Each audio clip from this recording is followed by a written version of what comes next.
You know that moment when you expect joy but end up swallowing humiliation instead? That was me, sitting at my daughter's wedding reception, surrounded by crystal chandeliers, white roses, and 200 smiling faces. The live band played softly. Waiters glided between tables with champagne, and everything looked like it belonged in a glossy magazine spread. My daughter Olivia was radiant in her gown, a vision of beauty I had dreamed of seeing since the day she was born.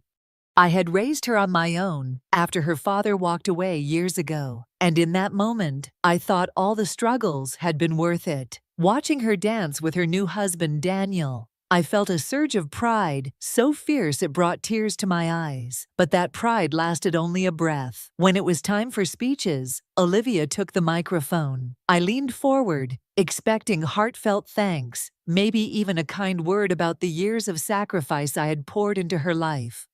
Instead, she smiled at the crowd and said, "I want to talk about my mom for a minute.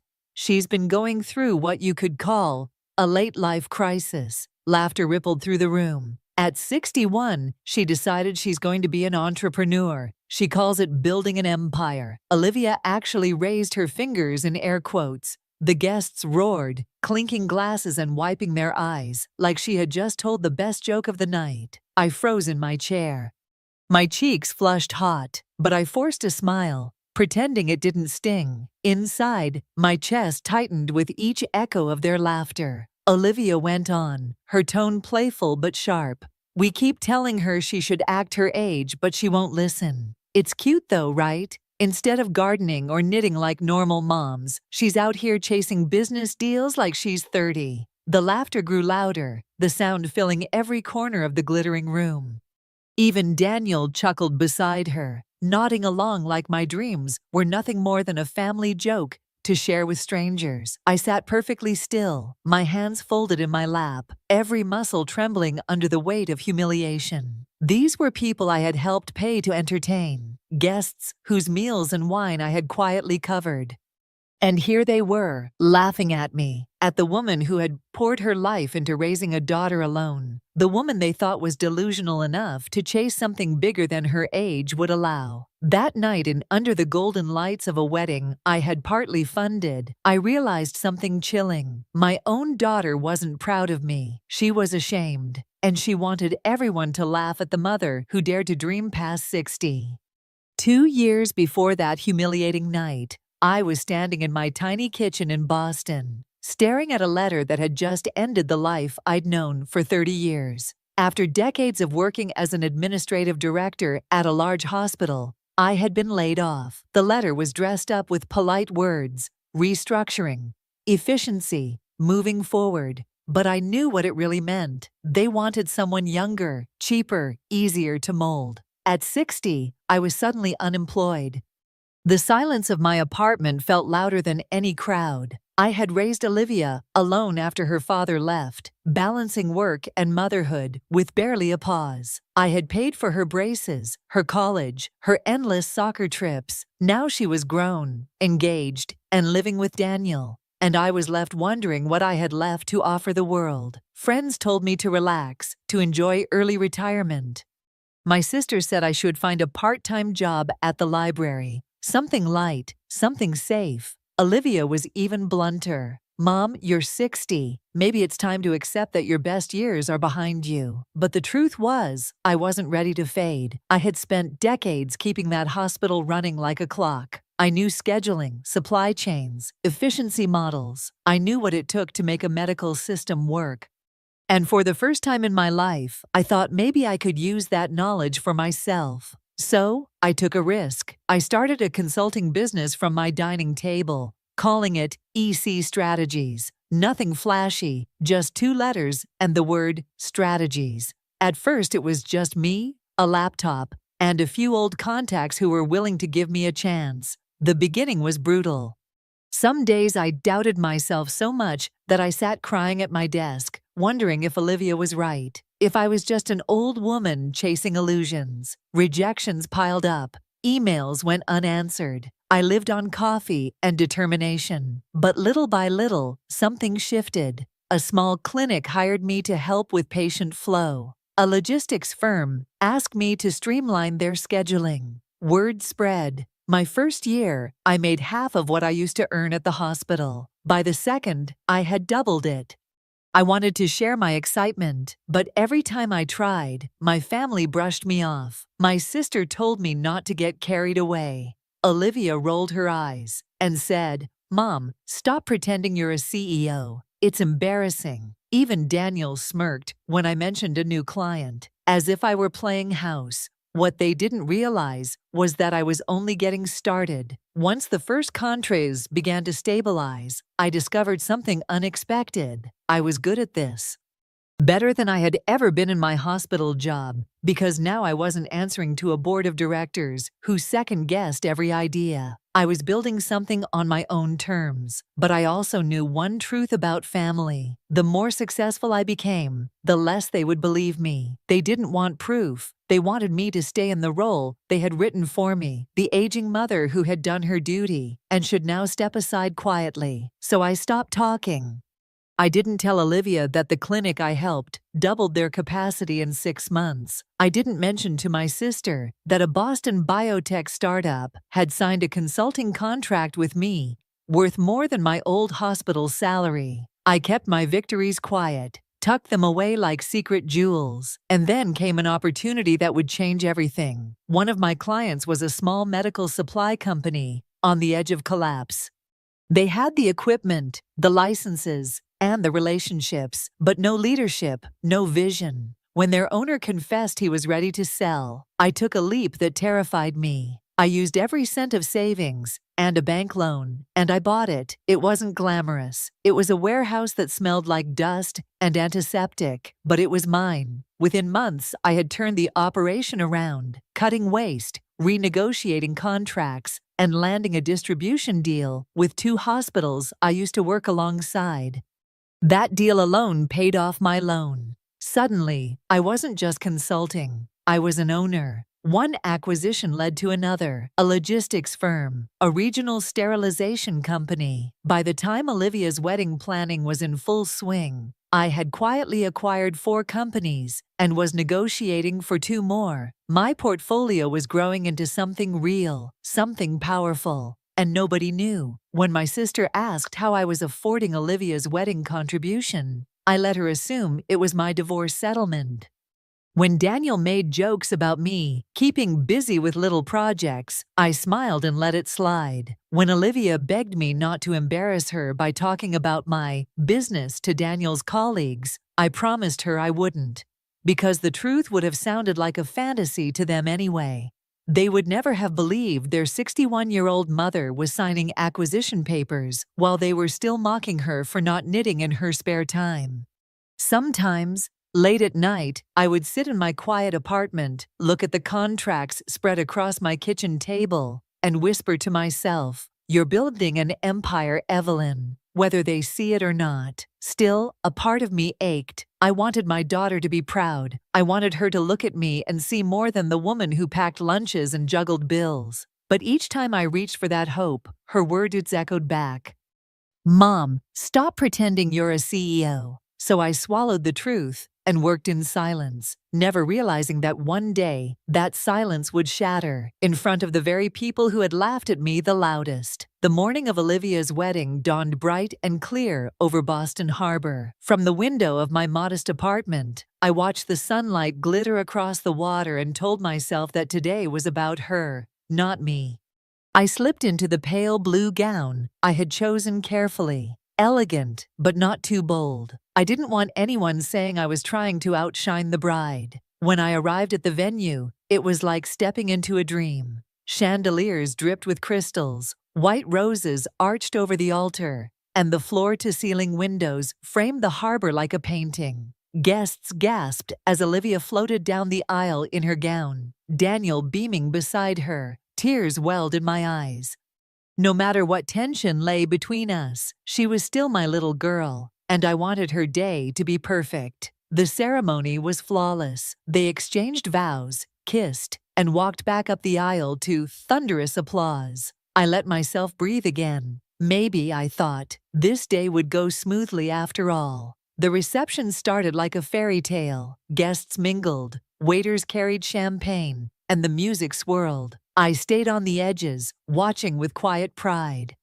I had helped pay for this moment, though most assumed the money came from my divorce settlement. Nobody guessed the truth, that every flower, every glass of wine, every note of the string quartet was partly funded by the empire I had built in secret. And then came the speeches. The maid of honor went first. At first her words were sweet, about growing up with Olivia, their adventures, the bond they shared. But then she grinned and said, "And of course we can't forget Olivia's mom. She's been quite the character lately." I felt the shift instantly. She's going through what you might call a late-life crisis. At 61, she's decided she wants to build an empire. Isn't that adorable? The bridesmaids giggled. Guests chuckled. Some clapped. I sat frozen, my smile plastered in place, my stomach sinking. She's out here playing entrepreneur instead of knitting or gardening like most moms her age. But hey, at least it keeps her busy, right? The laughter swelled like a wave, rolling over me. 200 people were laughing, clinking glasses, sharing my daughter's inside joke. And then Olivia herself took the microphone. "Thanks, Amy," she said, laughing. "Yes, my mom has definitely been on an adventure. She keeps insisting she's building a business empire. We keep telling her some dreams have expiration dates. Maybe when you're over 60, it's time to be realistic." The laughter was louder this time, sharper. I felt my heart crack. I had never felt so invisible, so small. I wanted to run, to vanish into the night. But instead I sat there with a frozen smile, praying no one could see how much I was breaking inside. What I didn't know then was that the very people laughing at me would soon be silenced, and the truth I had hidden would crash over the room like a storm. After Olivia's speech, I made a decision. I would stay through dinner, smile through the cake cutting, then slip out quietly. I told myself it was her day, not mine. If my humiliation made her feel more comfortable with her new husband's circle, then so be it. But fate had other plans. During the cocktail hour, I drifted toward the quieter edge of the ballroom, hoping for a moment to breathe. That was when a tall man with salt and pepper hair approached me, his champagne glass in hand.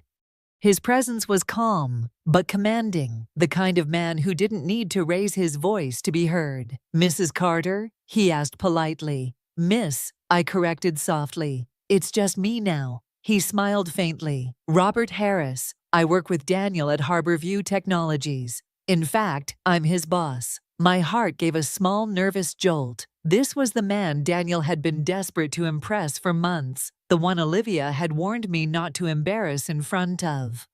"Daniel mentioned you were in consulting," Harris said conversationally. "I'd love to hear more about that. What sort of projects do you take on?" I hesitated. Normally I would have deflected, given the vague answer Olivia preferred. "Oh, just helping small businesses here and there." But after the public ridicule I had endured, something inside me hardened. So I looked him in the eye and said, "I work in acquisitions and operational consulting.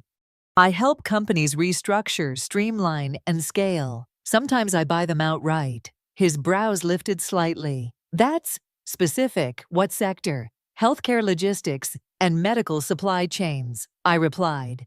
"It's where my background lies." He tilted his head, intrigued now. "Really? That's a tough space. Any names I might know?" The room buzzed around us, but for a moment, it felt like the two of us were standing in a bubble. I could have stayed vague. I could have laughed it off. Instead, I took a slow sip of my water and said, "I closed on Metasphere Solutions 3 months ago." Harris froze mid-breath. His fingers tightened around his glass. "Metasphere?" "Yes." He nearly choked on his champagne. "That company supplies half of our hardware sterilization units." He lowered his voice. "You own Metasphere?" I nodded once, calm, steady. The color drained from his face as realization settled in. But the acquisition was under EC Strategies. The filings listed a DAE. "Carter." "That would be me," I said quietly. For a long moment, Harris just stared, struggling to connect the laughing-stock mother-in-law from the speeches with the businesswoman standing before him. Finally, he muttered, "My God, they've been mocking you all evening, and they have no idea you're sitting on the other side of their contracts." I pressed my lips into a small smile. I prefer to keep a low profile, but it was too late. The look in his eyes told me everything. I had just handed him the kind of revelation no man in his position could keep quiet, and I had no idea that within the hour he would take a microphone and shatter the room with the truth. I had expected Robert Harris to nod politely, perhaps offer a respectful handshake, then slip back into the crowd. But instead, he kept staring at me with an expression of shock that only deepened as he processed the truth.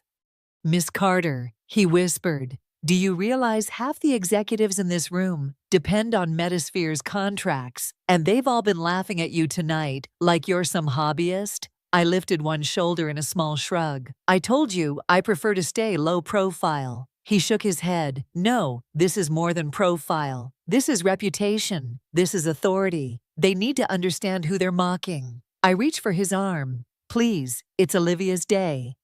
I don't want to create a scene, but the conviction in his eyes unsettled me. Sometimes silence is more dangerous than truth. Before I could stop him, Robert moved toward the stage. The music had just quieted, and a lull settled over the ballroom as servers cleared plates. He lifted a hand and called for attention, his deep voice carrying across the glittering room. "Excuse me, ladies and gentlemen," he said into the microphone. "I know we are here to celebrate Daniel and Olivia's beautiful union, but I've realized a grave mistake has been made tonight, and it deserves correction." The crowd hushed instantly. Olivia's smile faltered. Daniel frowned. I felt the blood drain from my face as every head turned toward him, and then toward me. "We've all enjoyed the speeches, even the light-hearted ones," Robert continued. His tone sharpened. "But in doing so, we've treated one guest here with shocking disrespect. I must apologize to Miss Evelyn Carter, the bride's mother." Murmurs rippled across the room. Robert's gaze swept the crowd, his jaw tight. "You see, we assumed she was dabbling in small business. We laughed at her so-called late-life crisis. What none of you realized, and what even her own family seemed unaware of, is that Miss Carter is in fact the founder and CEO of EC Strategies, the firm that acquired Metasphere Solutions earlier this year." Gasps broke out. Someone dropped a fork. Olivia clutched Daniel's arm like she had been struck. Robert pressed on. "Miss Carter is not playing at business. In the past 2 years, she has quietly acquired multiple companies in the healthcare logistics sector. Her portfolio is worth tens of millions. Some of you here tonight actually work for organizations she now owns." The silence that followed was thick, suffocating. Faces turned pale, glasses trembled in hands, and then the whispering began, frantic and shocked.